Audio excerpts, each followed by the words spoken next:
Hi guys, welcome again to another episode of Keto Nation. I'm Maya. This is Michael. And we just want to start by wishing you Ramadan Kareem. Ramadan Kareem, everyone. So today, because we are in the month of Ramadan and fasting is a very popular topic as well in the keto world. Yes. So we thought we'd discuss some of the basics, how it's done, why it's done, and some of our own experiences of what we've done. What we're doing with the fasting. Yes. Okay, so let's define fasting, as maybe someone doesn't know. Well, you know what's interesting is that, Ramadan fasting is considered a dry fast, which is usually from sunrise to sunset. Yes. If you're not aware of what it is. And funnily enough, this was invented in about 600 AD, and now we know science says it's actually very good for you. Exactly, it's very good. So fasting in generally is just when you stop eating or drinking and you don't add any calories into your system.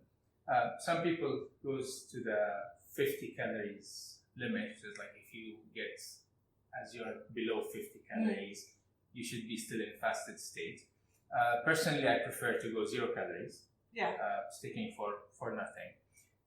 So this is basically fasting. Now, why we fast? Okay, so if we dial back quickly 1 minute. So fasting, most people means no food for sure. No food, yes. And there's a big debate about the drinks you can have as well. Yes.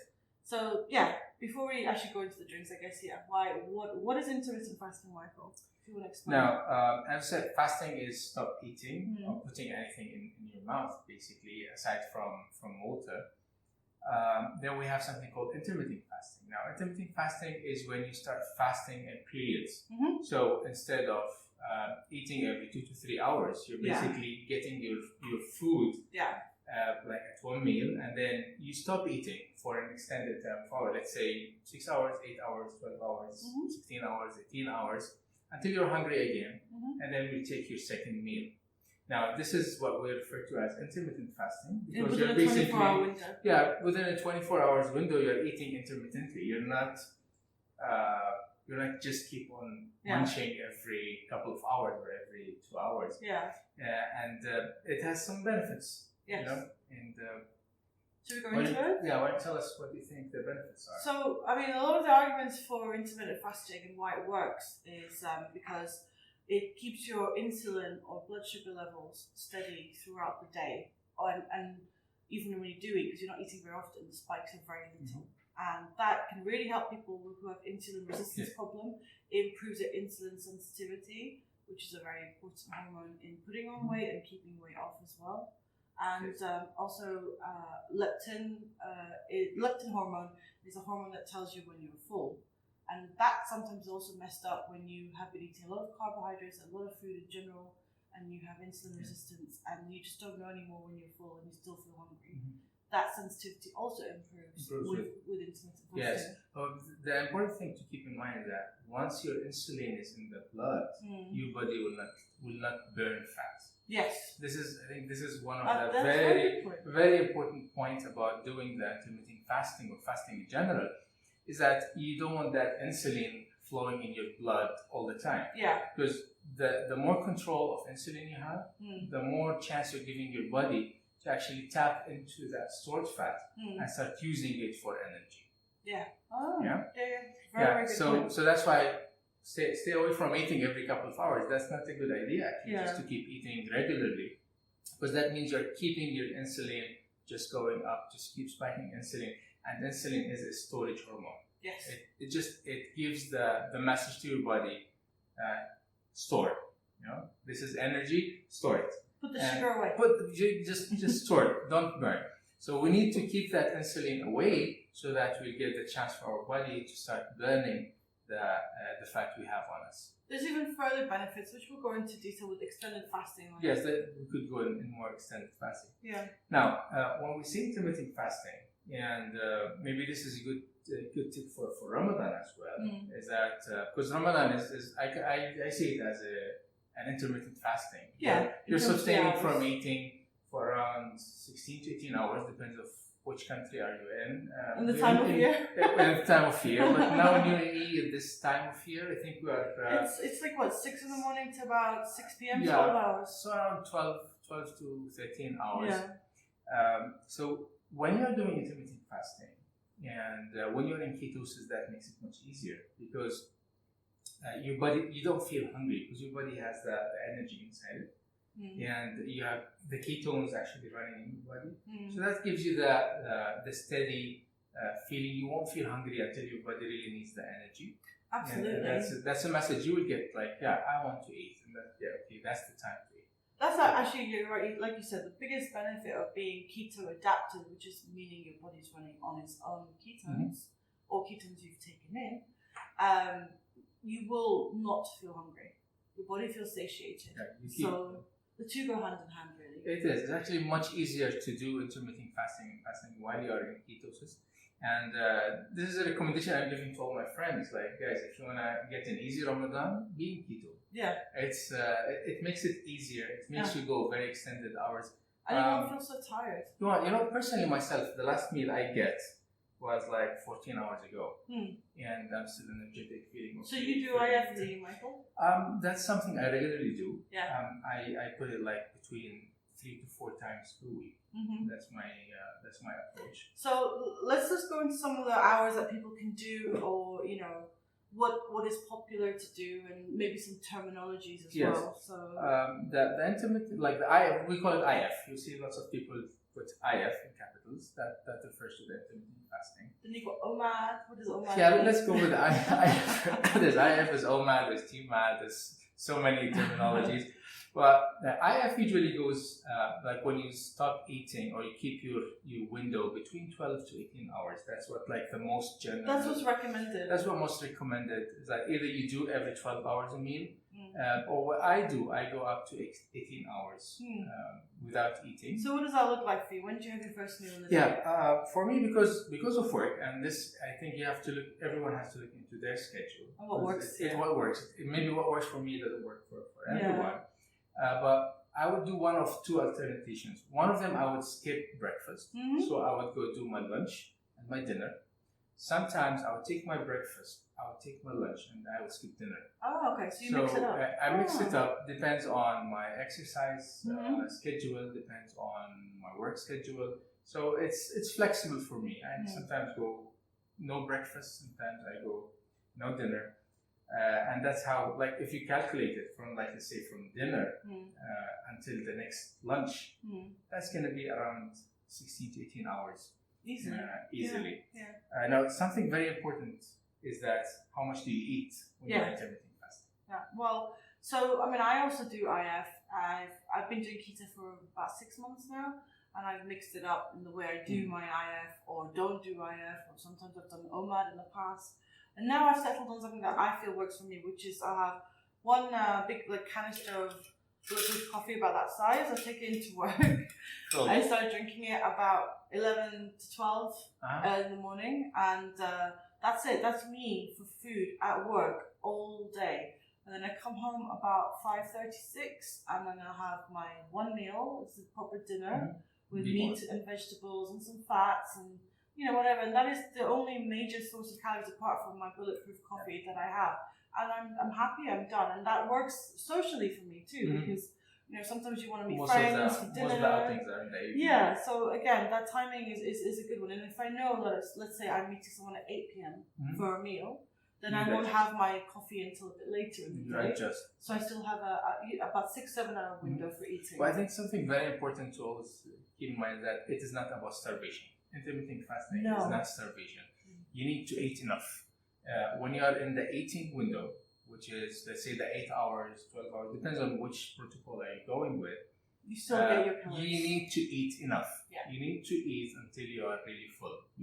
Don't say, like, because I'm intermittent fasting, I'm just going to stick to very small portions.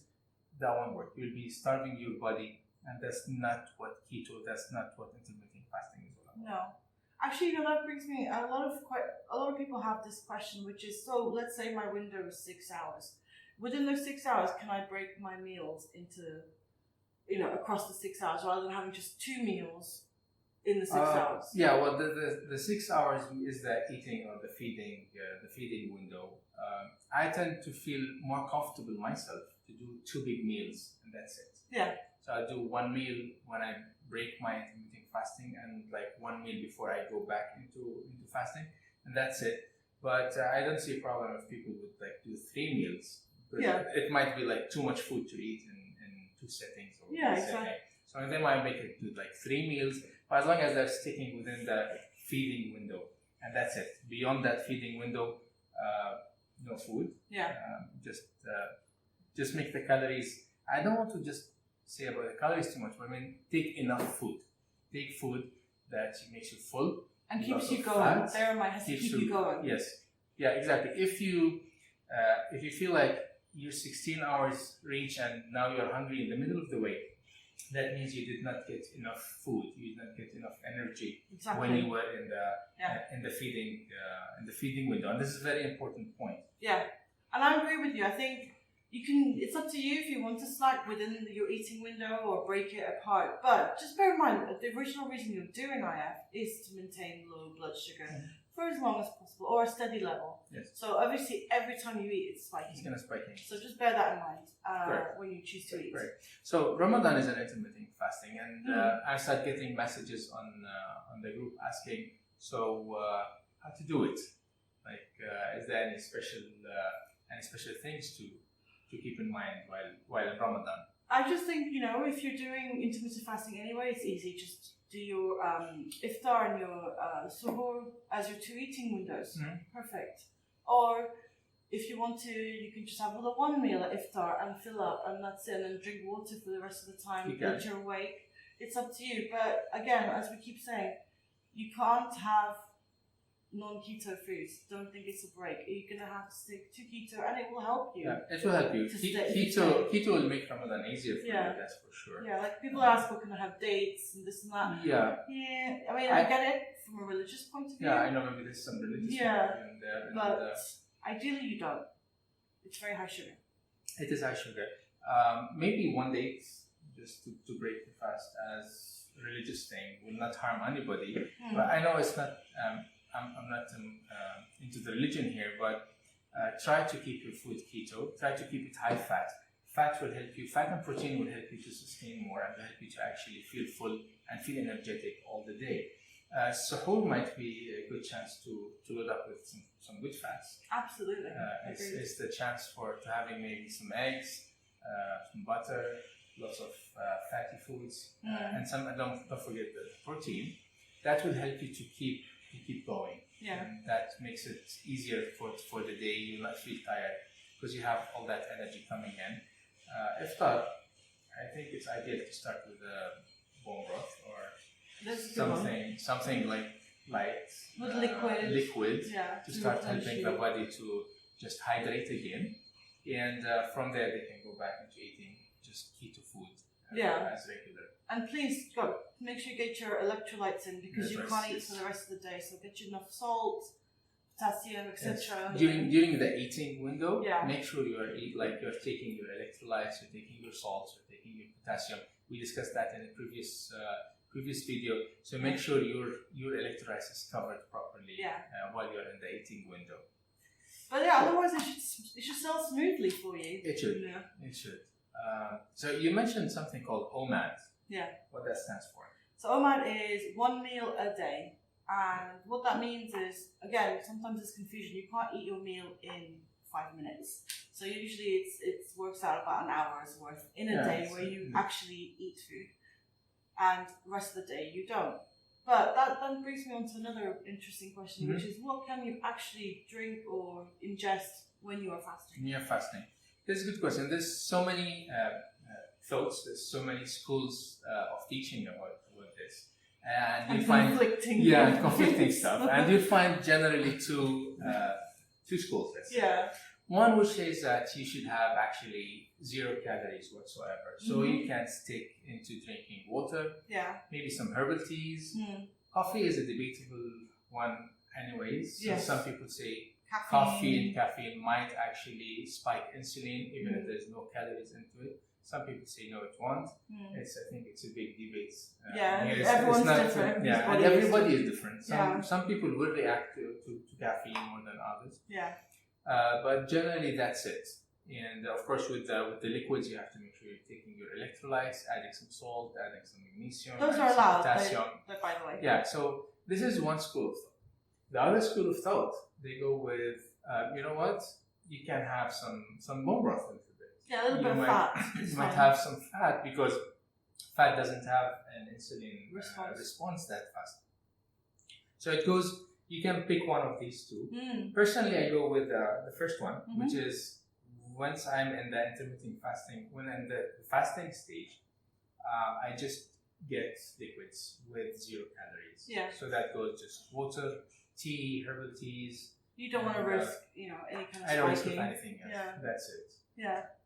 No, How I about think. you do any of these? Yeah. So when I'm not in my eating window, I basically have water, pretty much only.